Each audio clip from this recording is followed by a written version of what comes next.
Shoot anywhere. Rehearsal begins as Kevin, cast, and crew pick up the story from the previous season's cliffhanger. So everybody here saw the last episode of last season, right? Here we go. And action.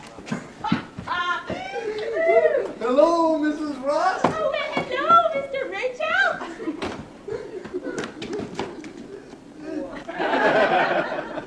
Oh my God. Oh my God! Is everybody getting married? I don't know, but we were next. The first couple of days of rehearsal, it's really about the excitement of here's a new script. Sort of has that atmosphere like a bunch of kids in a playground huddling together and creating their own game. It's just, what if we do this? What if we do this? Where should we start? We could go back. Yes. But? Yes. Well, last night we let the dice decide. Maybe we should leave it up to fate again. Well, I love you. Okay, let me say that again. Okay. Well, last night we let the dice decide. I mean, maybe we should leave it up to fate again. I love you. The writers watch, scripts in hand, hanging on every line of dialogue. If a joke isn't funny, they're looking at a long night of rewriting. There are 12 of us because the way life works is you're not always on. Today, I might not be at my funniest for whatever reason. We know that there are like 150 people waiting for the new version of this that has to be at the stage at 8:30 in the morning. Everybody thinks they can do it, and I'm sure there are many people who can.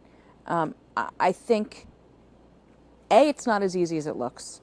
Otherwise, we wouldn't be there till 5, 6, and 7 in the morning with 14 incredibly smart people. It's not hard to be funny. It's hard to be funny in a way that will translate to the show and that you can air on television. You don't have time to worry about not being funny. You just have to be. Everything's great. So everything stays the same. Now you go unpack, and because your clothes have been there for 3 days, it's driving me crazy. And I'm going to sit down here and try to lower the volume of my voice. Television is a writer's medium. They get paid very handsomely to be smart and funny. The hours are long and the schedule insane. Some shows are out early. I mean, it just depends on the nature of the beast. But if it's a show like Friends, where you're here until 4 and 5 and 6, once you're pretty deep into the season and it's gotten harder, yeah, that's tougher. Is that writing on your forehead? Oh, thanks.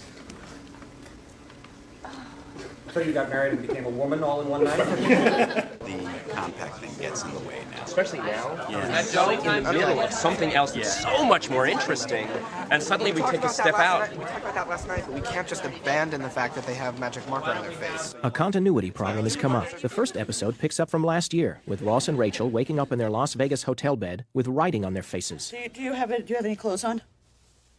Yes. Really? No. The debate is over whether or not the writing should still be visible when they come down for breakfast. The question is, do they not have writing on their face? They washed it off if they woke up in the morning. No, but We've already said it's indelible. I know. Indelible. But then how did they cover it up? And Because But even stuff when you write something on yourself, the next day it's less. That's what I was saying. If in this scene it's there, but it's fainter, and then the next time we see them, it's a day later, they're in the coffee house, and it's gone by then. I would have it be very faint in the morning, and you don't see it here. This is so amazing. I really thought I would have to talk you into this more. Okay, now I'm scared because I don't actually see it. Rehearsal is an important time for script supervisor Jolie Barnett. We go through all the dialogue and just see what we need to do to change stuff. We were long today, I timed the show, and so they'll probably go in and trim. Since yesterday, the script grew a lot. It was like we were like 9 minutes long today. It's midnight, and after a long rewrite session, head writers Adam Chase and Greg Malins take a few more minutes to proofread yet another pass on the script. Tonight's rewrite was less about solving story problems than it was about finding like 7 pages to cut, which is really hard in a script that works. Today would be the first day of camera blocking for the 1999-2000 season. It's the first day cameras are on the set. Hey, how's it going, man? Sitcoms are shot using multiple cameras on every scene. Friends uses 4 and sometimes 5 to film all the action. let them come over to you. Camera blocking is the process of, at any given part of the scene, where are the cameras and what are they photographing? They're going to be standing here, holding hands. The elevator door is going to open up, and you want to see between them the priest that's going to be standing here. In order to keep the camera dollies from crashing into each other, the camera assistant places numbered tape marks on the stage floor, which tell them where they need to be in every scene. Stand-ins are used to mark where the actors will be. I think it's funnier from here. Me too. I like that it just happens, Yeah. that it's all But I in one also think shot. they need to let go hands. And you don't have to They let cut go? to do this. You see the priest when they look at each other? Okay. I think that's part of the. I got you. And that's it. So we'll clean it up tomorrow. I think we're in okay shape. Show day is finally here.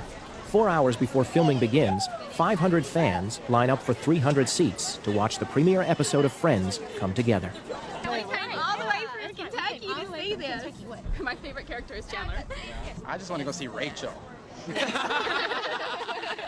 Christine for Miriam, please send me 8 more ticket holders with the 6th production right away. Here we go. We're going in. You guys play the most important part, the live studio audience. We're recording directing you representing her all over the world. The night of filming on this show is not just a filming, it's almost like club friends. It's really hard to describe. There is certainly a pinch of Beatlemania in it. The audience raises to their feet. They've been waiting for an hour, and there is definitely excitement and energy, like a concert.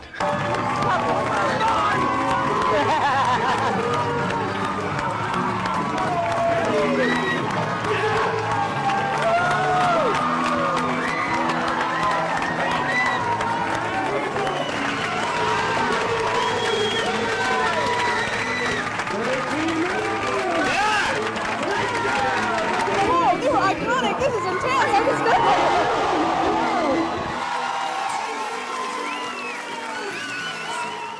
Wow. All right. I'm excited now. All right.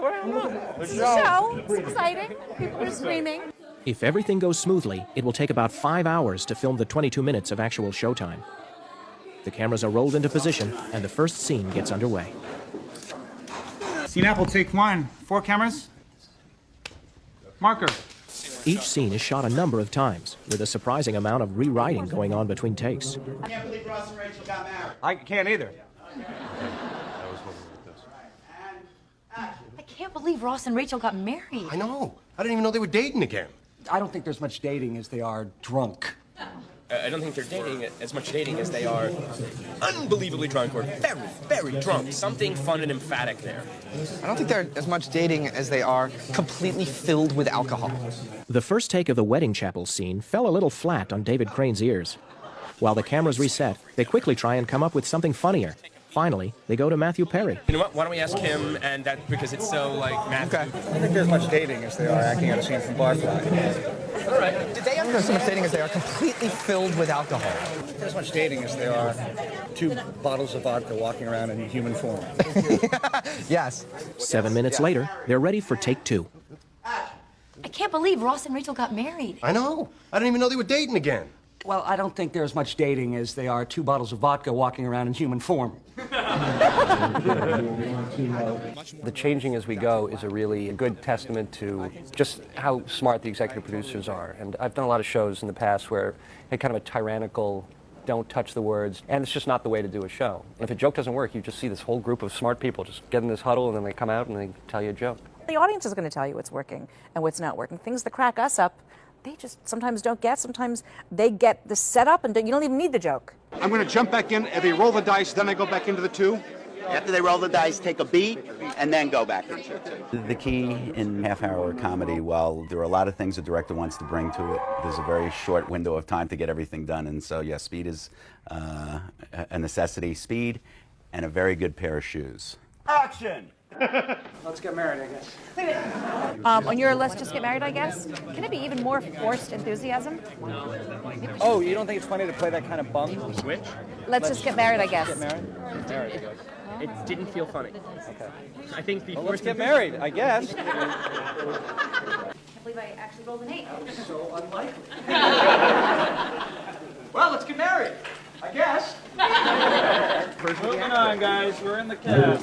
The call to move on is the battle cry to prepare for the next scene. As the cameras make their way across the stage, the writers continue to pitch new jokes. Okay. All right. Anything else on 10? One little pitch on 9? Yes. It's a buffet. It's in trouble. It's kind of funny. Where's the waitress? It's in trouble. Well, it's in trouble. Like, I'm going to go eat it all. How about, here's where I win all my money back. I like that. Great. After it's a buffet, Joey says, here's where I win all my money back. Kevin, there's slot changes coming. Good shit. You guys ready? Where is the waitress? I'm starving. It's a buffet, man. here's where I win all my money back. Okay, now we're gonna reset. That's why I want. The completion of this scene triggers a frenetic bout of activity. The set dressers and grips tear out the Caesar's Palace buffet to make room for the next scene. You gotta get more excited. You guys A set change can take as long as 20 minutes. But with warm-up comedian Jim Bentley to entertain them, the audience has no time to be bored. There's no question about it. There is nothing like a Friends audience. They are just complete maniacs when it comes to Friends.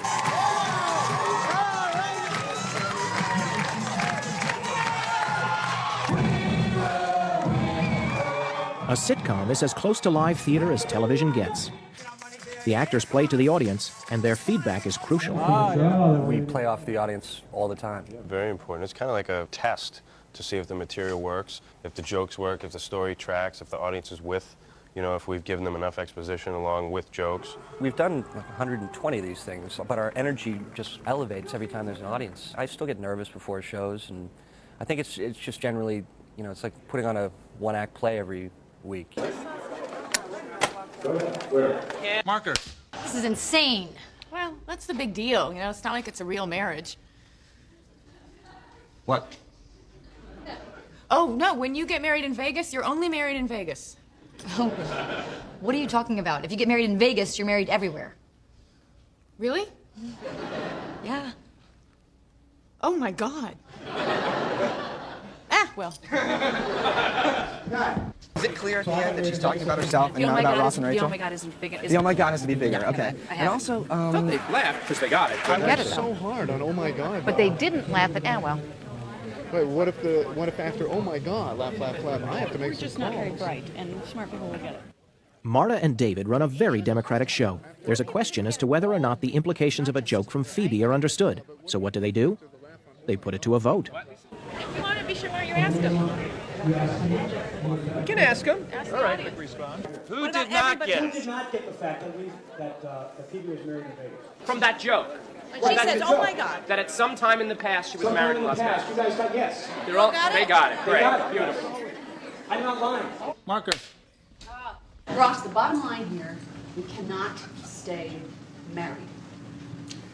See, I don't know if that's true. Oh, yeah, Okay. What we have here is a difference of opinion. And when that happens in a marriage... Oh, stop saying the word marriage! Yeah, Ross, listen, if you do not get this annulment, I will. Writer people? Is there anything funnier than stop saying the word marriage? We've got a... We're in a drunken mistake. It's funny, huh? We're talking about the line, instead of stop saying the word marriage, which actually isn't funny. And when that happens in this crazy drunken mistake, this is less harsh. This is the world's worst hangover. This is the world's worst hangover. Yeah, that's great. Here we go. And rolling. And when that happens in a marriage... No, Ross, come on, this is not a marriage. This is the world's worst hangover. It's like Mozart. It just comes to you. I'm not responsible to get. But actually, somebody else. It's just like Mozart. But actually, somebody else had the area. So it was someone else's area. Actually, it's just molding it. Someone. I don't remember who had pitched something in the area of drunkenness. Drunkenness, and this is just. And then out of that. It's just molding. Somebody comes up with the right way to spin it. But yeah, when you finally, and you put it in, and they love it, and the audience goes crazy, and you got applause and a joke. That's not a bad thing. It's a very good.